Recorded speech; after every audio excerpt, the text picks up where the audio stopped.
Hello. അതെ, ഞാനിന്ന് വരാൻ അല്പം ലേറ്റ് ആവും. ശരി, വന്നിട്ടല്ലേ അത്താഴം കഴിക്കുള്ളൂ? ഇല്ല, അത്താഴത്തിന് എന്നെ കാക്കണ്ടെന്ന് ദാമോദരേട്ടനോട് പറയാനാ വിളിച്ചത്. അയാളെ ഫോണിൽ കിട്ടുന്നില്ല. പറഞ്ഞാ മതി. ശരി, പറഞ്ഞേക്കാം. പിന്നെ അച്ഛമ്മയോടും കൂടി ഒന്ന് പറഞ്ഞേക്ക്. ഇല്ലെങ്കിൽ അവിടെ ഇരുന്ന് വെറുതെ ടെൻഷൻ അടിക്കും. ശരി. എന്നാ ശരി.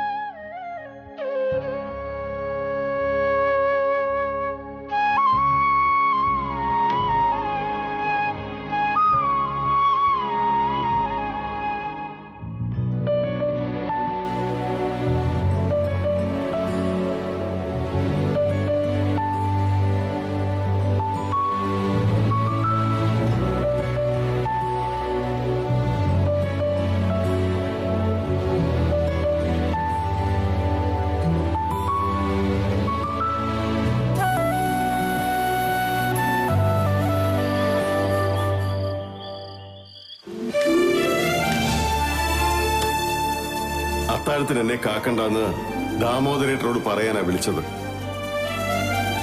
അച്ഛമ്മയോടും കൂടി ഒന്ന് പറഞ്ഞേക്ക്. ഇല്ലെങ്കിൽ അവിടെ ഇരുന്ന് വെറുതെ ടെൻഷൻ അടിക്കും. കാത്തിരിക്കുന്നത് അച്ഛമ്മയും ദാമോദരേട്ടനും മാത്രമല്ലെന്ന് എന്നാണോ ഇനി മനസ്സിലാക്കുക?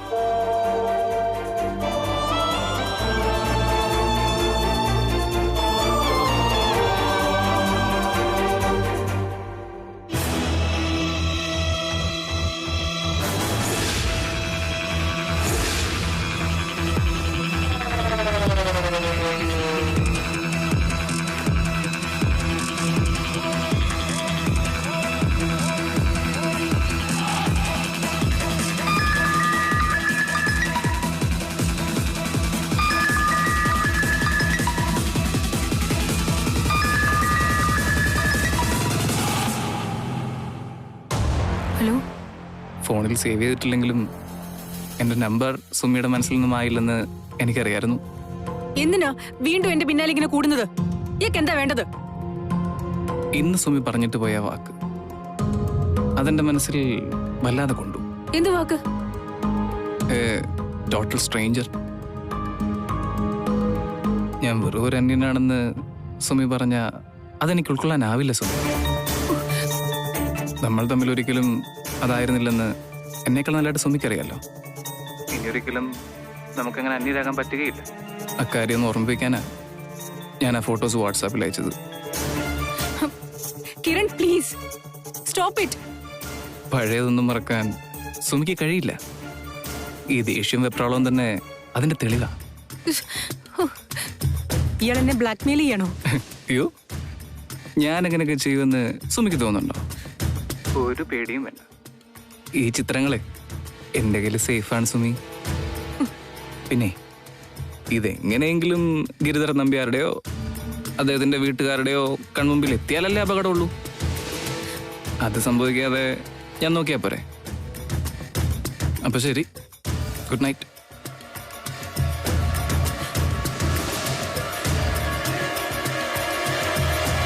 ഞാൻ വെറും ഒരു അന്യനാണെന്ന് സുമി പറഞ്ഞ അതെനിക്ക് ഉൾക്കൊള്ളാനാവില്ല സുമി.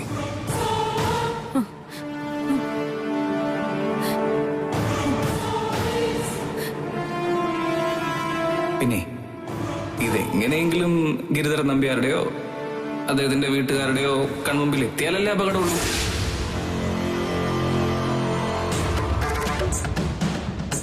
അമ്മ. മോളെ വാ. നീ എന്താ വൈകിയത്? എന്തേ ഏട്ട പോയോ? ഇല്ല, പോവാൻ ഇറങ്ങുക. നിനക്ക് അല്പം കൂടെ നേരത്തെ വന്നാ എന്തായിരുന്നു? ആ വീട്ടിൽ നിന്ന് എങ്ങോട്ടെങ്കിലും ഇറങ്ങണമെങ്കിലേ ഒരു ചടങ്ങാ അമ്മ. ഒന്നിനൊരു സൗകര്യമില്ല. അതൊക്കെ നമുക്ക് വഴിയെ ശരിയാക്കാം. തൽക്കാലം നീ വന്നേ. അല്ല, ഇതാരാ വന്നിരിക്കുന്നേ? സനുമോളോ?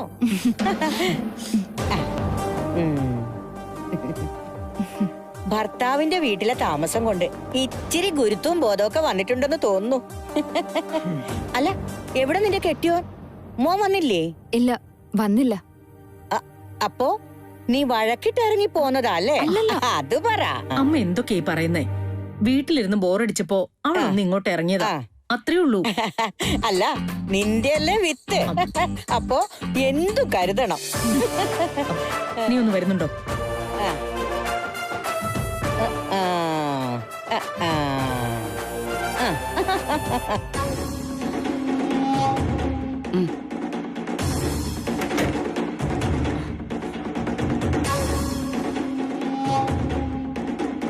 ദാ, എന്താ ഇത്? നീ അത് തുറന്ന് വായിച്ചു നോക്ക്.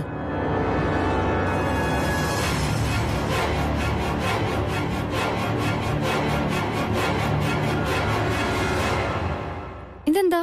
ഏതൊരു കമ്പനിയുടെ ഇനോഗ്രേഷന്റെ ഇൻവിറ്റേഷൻ ആണല്ലോ. ഏതോ കമ്പനിയുടെ അല്ല, നിന്റെ ക്ലോസ് ഫ്രണ്ട് രേഷ്മയുടെ. അമ്മ ഇതെന്തൊക്കെയാ പറയുന്നേ? ഏത് ക്ലോസ് ഫ്രണ്ട്? എനിക്ക് അങ്ങനെ ഒരു ഫ്രണ്ട് ഇല്ല. എന്നാ ഈ നിമിഷം മുതൽ ഇനി കുറച്ചു നേരത്തേക്കുണ്ട്. എന്ന് മാത്രമല്ല, അവളാണെങ്കിൽ വലിയ പ്രതീക്ഷകളോടെ ഒരു ചെറിയ ബിസിനസ് സ്റ്റാർട്ടപ്പ് ആരംഭിക്കുകയാണ്. ഉദ്ഘാടനം ചെയ്യുന്നതോ നിന്റെ സ്വന്തം ഏട്ടനായ വ്യവസായ പ്രമുഖൻ ഗിരിധർ നമ്പ്യാർ.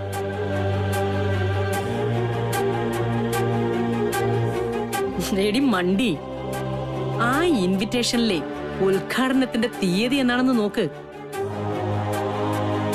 അയ്യോ, ഓഗസ്റ്റ് 23. അന്നല്ലേ സുമിതേച്ചും ഗിരിയേട്ടനും ഹണിമൂൺ ട്രിപ്പിന് പോകുന്നേ? അതെ. അതൊന്നും അറിയാതെ നീ രേഷ്മയ്ക്ക് വാക്ക് കൊടുത്തു പോയി എന്ന് പറയണം. ഇങ്ങനെ ഒരു കള്ളക്കഥ പറഞ്ഞാലേ അന്നേ ദിവസം സുമിതയുടെ കൂടെ ഹണിമൂണിന് പോകാതെ അവനെ നമുക്ക് ഇവിടെ പിടിച്ചു നിർത്താൻ പറ്റത്തുള്ളൂ.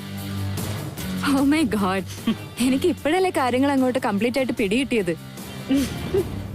അമ്മയുടെ ബുദ്ധി കാഞ്ഞ ബുദ്ധി തന്നെ. സമ്മതിച്ചു. അതെ, അതുകൊണ്ടാണല്ലോ ഞാനും എന്റെ മക്കളും ഇങ്ങനെ സുഖിച്ചു വാഴുന്നത്. എന്തായാലും ഐഡിയ കലക്കി. ഇങ്ങനൊരു ഫേക്ക് ഇൻവിറ്റേഷൻ മാത്രം പോരല്ലോ, ആ ചടങ്ങിന് നമ്മൾ എന്ത് ചെയ്യും? പിന്നെ അതാണിപ്പോ വലിയ കാര്യം. എന്തെങ്കിലും ഒരു കാരണം കണ്ടുപിടിച്ച് അതിന്റെ പേരിൽ അത് മാറ്റിവെച്ചുവെന്നോ പുതിയ ഡേറ്റ് അറിയിക്കാന്നോ ഒക്കെ പറയാൻ എന്താ ബുദ്ധിമുട്ട്? അതിന്റെ പേരിൽ എന്തായാലും ഗിരി നിന്നെ പിടിച്ച് വിഴുങ്ങാനൊന്നും പോകുന്നില്ല. ഇനി ഗിരിയെ കൊണ്ട് സമ്മതിപ്പിക്കുന്ന കാര്യം നിന്റെ പെർഫോമൻസിലായിരിക്കുന്നത്.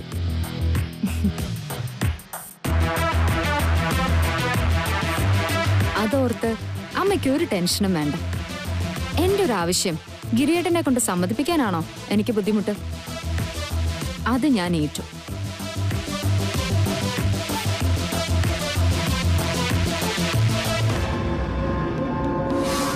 ഏട്ടാ, മോളെ എപ്പോ വന്നു? ശ്രീ ഇവിടെ? കൊള്ളാം. ഓഫീസിന്റെ ജോലിയുടെയും കാര്യത്തിലെ ഏട്ടന്റെ ഒരു പടി മുകളിൽ നിൽക്കും എന്റെ ശ്രീ. സത്യേട്ടാ, എന്തൊക്കെ ഭൂകമ്പുണ്ടായാലും ഓഫീസ് വിട്ടൊരു കളിയില്ല. കൊള്ളാവുന്ന ആളുകളൊക്കെ അങ്ങനെ അടി മോളെ. ഏട്ടൻ ഒരു 5 മിനിറ്റ് വന്നേ, എനിക്ക് സീരിയസ് ആയിട്ട് ഒരു കാര്യം സംസാരിക്കാനുണ്ട്. വാ.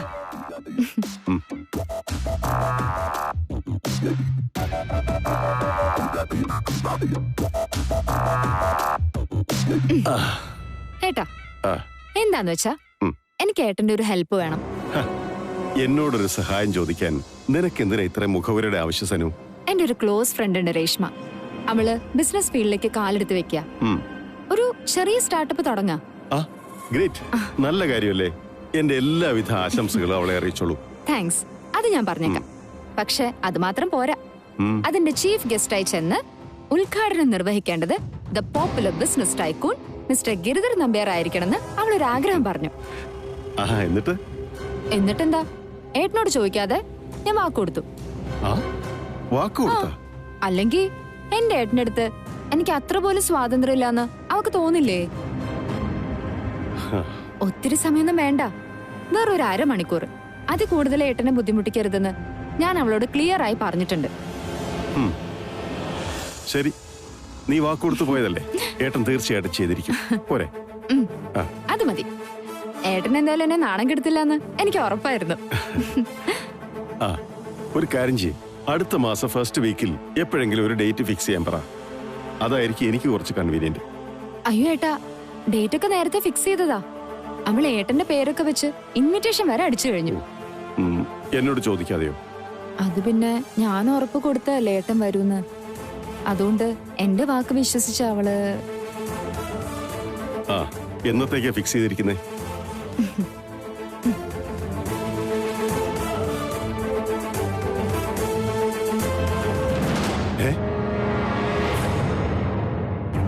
ഓഗസ്റ്റ് 23 അതെ, അന്നാണ് അവൾക്ക് ജോത്സ്യം കുറിച്ചു കൊടുത്ത നല്ല മുഹൂർത്തം. എന്താ ഏട്ടാ? മോളെ, ഈ പറയുന്ന 23 തീയതി ഞാൻ നാട്ടിലുണ്ടാവില്ലല്ലോ. ഏട്ടനൊരു യാത്രയുണ്ട്. നീ അവരോടെ എനിക്കൂടി കൺവീനിയന്റ് ആയിട്ടുള്ള ഒരു ഡേറ്റ് ഫിക്സ് ചെയ്യാൻ പറ. എന്നോട് ചോദിച്ചിട്ട് അവള് ഡേറ്റ് ഫിക്സ് ചെയ്തത്. സകലമാന ആളുകളെയും ഇൻവൈറ്റ് ചെയ്യുകയും ചെയ്തു. ഇനി അത് നടക്കാതെ വന്ന ഫ്രണ്ട്സിന് മുമ്പിൽ നാണം കെടുന്നത് ഞാനായിരിക്കും. എന്റെ ഉള്ള വില പോയി കിട്ടും. ഗിരിയേട്ടൻ ചടങ്ങിന് എത്തിയിരിക്കുന്നു അത്രയ്ക്ക് ഉറപ്പിച്ച് പറഞ്ഞതാ ഞാൻ. ഒന്നും വേണ്ടായിരുന്നു. ഞാൻ ഒരിക്കലും അങ്ങനെ അമിത സ്വാതന്ത്ര്യം ഏട്ടന്റെ അടുത്തെടുക്കാൻ പാടില്ലായിരുന്നു. My mistake. സനു, പ്ലീസ് ഏട്ടാ, നോ എന്ന് പറയില്ലേ. ഈ ഒരു തവണ ഏട്ടൻ എന്റെ മുഖം രക്ഷിച്ചേ പറ്റൂ. അല്ല മോളെ, അത് എന്റെ സനു, നീ എന്തെങ്കിലും ആലോചനയില്ലാതെ പെരുമാറുന്നേ? പഴയതുപോലെ നിന്റെ ഇഷ്ടങ്ങൾക്കൊത്തു തുള്ളാൻ അവന് പറ്റുമോ മോളെ? അതെന്താ? എന്റെ കല്യാണം കഴിഞ്ഞതോടെ ഏട്ടൻ എന്നെ കൈയൊഴിഞ്ഞോ? നിന്റെ കല്യാണം കഴിഞ്ഞതല്ല പ്രശ്നം. അവനെ ഇപ്പൊ പഴയതുപോലെ ഒറ്റാന്തടിയല്ല. നീ പറയുന്നിടത്തൊക്കെ കൈയും വീശി അങ്ങ് ഓടി വരാൻ. അവനെ ഒരു ഭാര്യയുണ്ട്. അവളുടെ കാര്യങ്ങൾ കൂടി അവന് നോക്കണ്ടേ? നീ വെറുതെ അവനെ ശല്യം ചെയ്യാൻ നിൽക്കണ്ട സനു. ആണോ ഏട്ടാ? ഏട്ടന് ഞാനൊരു ശല്യമായി തോന്നുന്നുണ്ടോ?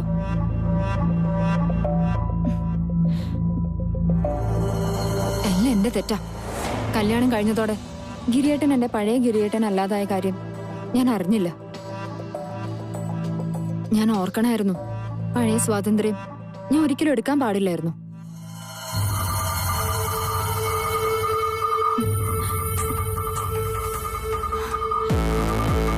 സോറി ഗിരിയേട്ടാ, ഐ എം റിയലി സോറി. ഏയ് സനു, നിനക്കിപ്പോ എന്താ വേണ്ടത്? ഓഗസ്റ്റ് 23 തീയതി നിന്റെ കൂട്ടുകാരിയുടെ സ്റ്റാർട്ടപ്പ് ഞാൻ ഉദ്ഘാടനം ചെയ്യണം. അത്രയല്ലേ ഉള്ളൂ. ഞാൻ എത്തുന്നവരോട് പറഞ്ഞേക്ക്. ദേ, എന്നാ സമയം കളയണ്ട, ഞാൻ ഇറങ്ങട്ടെ. സമയം കിട്ടുമ്പോ വിളിക്കേട്ടോ.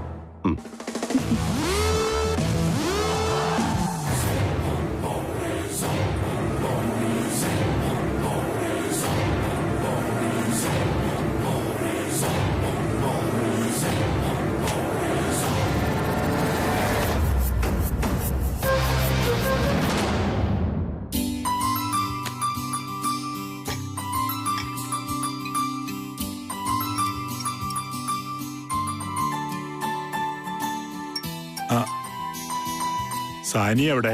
അവളെ കഴിക്കാൻ വിളിച്ചില്ലേ? അവളിവിടെ ഇല്ല ചന്ദ്രേട്ടാ, വീട്ടിൽ പോയതാ. അമ്മയെ കണ്ടിട്ട് കുറച്ചുനാളായി. ഞാനൊന്ന് പോയിട്ട് വരട്ടെ എന്ന് ചോദിച്ചു. ഞാൻ പൊക്കോളാൻ പറഞ്ഞു. അമ്മയെ കാണാൻ പോയതൊന്നും അല്ല അച്ഛാ. സുമിതേച്ചിക്കെതിരെ എന്തോ ഒരു കുത്തിത്തിരിപ്പ് ഉണ്ടാക്കാൻ പോയതാ. ഉറപ്പല്ലേ? മിണ്ടാതിരിക്കടി അസത്തെ. വാ തുറന്നാ സനുവിനെ കുറ്റപ്പെടുത്താൻ ഇവക്ക് നേരമുള്ളൂ. ഓ, അങ്ങനെ പറയുന്നതിന് അവൾക്ക് അവളുടേതായ ന്യായം കാണുമെന്ന് കൂട്ടിക്കോ. നിങ്ങൾ ഒറ്റ ഒരുത്തനാ ഇവക്ക് ഇങ്ങനെ വളം വെച്ച് കൊടുക്കുന്നതും വഷളാക്കുന്നതും. അതും ഇതും പറഞ്ഞ് വെറുതെ വല്ല കുടുംബകലവും ഉണ്ടാവാൻ ഇടയാക്കരുത്. അത് മാത്രമേ എനിക്ക് പറയാനുള്ളൂ. അമ്മേ, ഞാൻ ഉള്ള കാര്യങ്ങളെ പറഞ്ഞിട്ടുള്ളൂ. സനുവേട്ടത്തി സ്വന്തം വീട്ടിൽ അനുഭവിച്ചുകൊണ്ടിരുന്ന സൗകര്യങ്ങളൊക്കെ ഇപ്പൊ സുമിതേച്ചിക്കല്ലേ കിട്ടിക്കൊണ്ടിരിക്കുന്നത്. അത് പുള്ളിക്കാരിക്ക് ഒട്ടും പിടിച്ചിട്ടില്ല. അതൊരു സത്യം തന്നെയാ. ഇപ്പൊ തന്നെ ഒന്ന് നോക്ക്. ഈ വരുന്ന ഓഗസ്റ്റ് 23 ചേച്ചി യൂറോപ്പിലോട്ട് പറക്കുക. അതൊക്കെ ഓരോരുത്തരുടെ ഭാഗ്യം തന്നെയാ. ബാക്കിയുള്ളവർ അതിൽ അസൂയപ്പെട്ടിട്ട് എന്ത് കാര്യം അച്ഛാ? ആ കേട്ടോ ചന്ദ്രേട്ടാ, പറയാൻ മറന്നു. സുമി ഹണിമൂണിന് യൂറോപ്പിൽ പോവുക. ഞാൻ അറിഞ്ഞു, അവൾ എന്നോട് പറഞ്ഞിരുന്നു. അവളുടെ ആദ്യത്തെ ഫ്ലൈറ്റ് യാത്രയല്ലേ. അവൾ അതിന്റെ ഭയങ്കര ത്രില്ലില്ല. ഫ്ലൈറ്റ് യാത്രകളൊക്കെ ഇനി ചേച്ചിയുടെ ജീവിതത്തിൽ പതിവായിക്കോളും. അത് ശരിയാ. ഇവിടുന്ന് തിരുവനന്തപുരം വരെ പോണമെങ്കിലും ഗിരി ഫ്ലൈറ്റിലേ പോകൂ. നമ്മളെ പോലെ ബസ്സും ട്രെയിനും പിടിക്കാൻ വേണ്ടി ഓടുന്ന കൂട്ടരല്ലല്ലോ. യാത്ര പോകുന്നു പറഞ്ഞാൽ സുമിതയ്ക്ക് വലിയ ഇഷ്ടമുള്ള കാര്യ. നന്നായി. ഇനിയിപ്പോ ലോകം മുഴുവൻ കറങ്ങിയിട്ട് വരട്ടെ. എന്തായാലും സുമയുടെ ഇഷ്ടാനിഷ്ടങ്ങളെല്ലാം കണ്ടറിഞ്ഞ് നടത്തി കൊടുക്കുന്ന ഒരാളെ തന്നെയാ അവൾക്ക് ഭർത്താവായിട്ട് കിട്ടിയിരിക്കണേ. അന്ന് രാത്രി ഐസ്ക്രീം കഴിക്കാൻ രണ്ടുപേരും കൂടി വന്നത് കണ്ടില്ലേ? അന്നേ ഞാനത് ശ്രദ്ധിച്ചതാ. നേരെ അങ്ങനെ ഒരു ഭർത്താവിനെ കിട്ടാൻ സുഹൃതം ചെയ്യണം. ആ ഫ്ലൈറ്റിലൊന്നും കേറിയില്ലെങ്കിലും ഇവിടെ അടുത്ത് മൂന്നാർ വരെ ഒന്ന് പോവാൻ പോലും നമ്മളെ കൊണ്ടാവുന്നില്ലല്ലോ. ആ അതിനും വേണം ഒരു യോഗം. ആ മോളെത്തിയല്ലോ. വാ കൈ കഴുകിയിട്ടിരിക്കെ, അമ്മ ചോറ് വിളമ്പി തരാം. വേണ്ടമ്മേ, ഞാൻ വീട്ടിൽ നിന്ന് കഴിച്ചിട്ട് ഇറങ്ങി. വീട്ടിൽ എന്തൊക്കെയുണ്ട് മോളെ വിശേഷങ്ങള്? നല്ല വിശേഷം, എല്ലാവരും സുഖായിരിക്കുന്നു. സുമിമോൾ എന്ത് പറയുന്നു? അവള് യൂറോപ്പിലേക്ക് പോകാനുള്ള തയ്യാറെടുപ്പായിരിക്കും അല്ലേ? അല്ല, ഹണിമൂൺ ട്രിപ്പിന് പോകുന്നതല്ലല്ലോ കാര്യം, അത് ആസ്വദിക്കാനും കൂടെ ഒരു യോഗം വേണ്ടേ? മുഖത്തൊരു നീര് വന്നാ തീർന്നില്ലേ അല്ലേ അച്ഛാ?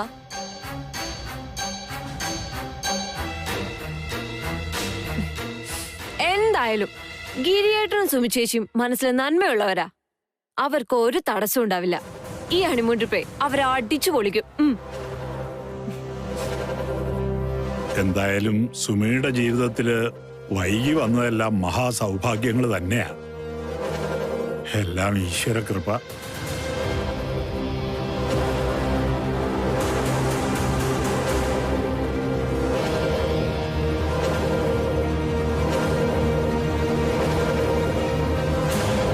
അതിനവള് ഈ ഹണിമൂണിന് പോയിട്ട് വേണ്ടേ?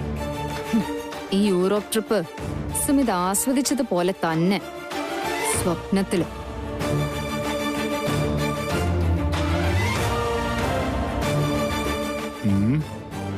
മൂന്നാറിൽ പോണോ നിനക്ക്? ഞാൻ കൊണ്ടുപോവാ.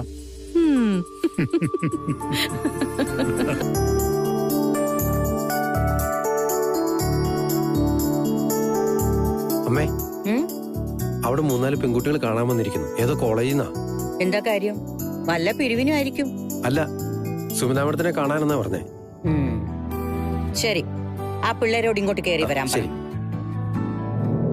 അതിന്റെ അതെ സുമതിയോടൊന്ന് വരാൻ പറ.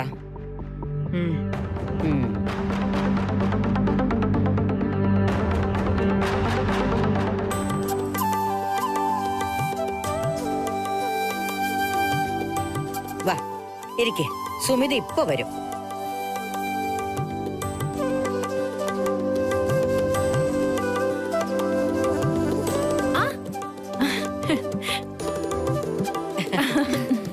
നിങ്ങളോ? നിങ്ങളൊക്കെ എന്താ ഈ വഴിക്ക്? മിസ് ഞങ്ങളൊക്കെ കളഞ്ഞിട്ട് പോയെങ്കിലും ഞങ്ങൾക്ക് മിസ്സിനെ മറക്കാൻ പറ്റുമോ? അച്ഛമ്മേ, ഇവരൊക്കെ എന്റെ സ്റ്റുഡൻസാ. ഞാൻ കോച്ചിങ് സെന്ററിൽ പഠിപ്പിച്ചിരുന്ന കുട്ടികളാ. എനിക്ക് തോന്നി മോളെ. അനുരാധേ, നോക്കി നിൽക്കാതെ ഇവർക്ക് കുടിക്കാൻ എന്തെങ്കിലും എടുക്കാൻ ദാമോദരനോട് പറയൂ. ഞങ്ങളുടെ ബാച്ചിന്റെ കോഴ്സ് കഴിഞ്ഞു മിസ്സേ. നാളെ കോച്ചിങ് സെന്ററിൽ വെച്ച് ഞങ്ങളുടെ ഫെയർവെൽ പാർട്ടിയാ. ഞങ്ങളെ പഠിപ്പിച്ചിരുന്ന ഏറ്റവും നല്ല മിസ് സുമിത മിസ് ആയിരുന്നു. ഫെയർവെൽ ഫംഗ്ഷന് മിസ് വരണം. ഞങ്ങളുടെ ബാച്ചിനെ കുറിച്ച് 2 വാക്ക് സംസാരിക്കണം. അവരുടെ ഒരു ആഗ്രഹമല്ലേ മോളെ? പോരെങ്കിൽ ഇത്തടം വന്ന് ക്ഷണിച്ചതും അല്ലേ? ഒന്നും ആലോചിക്കാനില്ല, മോള് പോണം. നാളെ എത്ര മണിക്കാന്നാ പറഞ്ഞേ? 10 മണിക്ക്. പണ്ട് ക്ലാസ് എടുക്കാൻ വേണ്ടി മിസ് 9:30 ആകുമ്പോ എത്തുന്ന പോലെ എത്തിയാ മതി. ഉറപ്പായിട്ട് ഞാൻ. Thank you.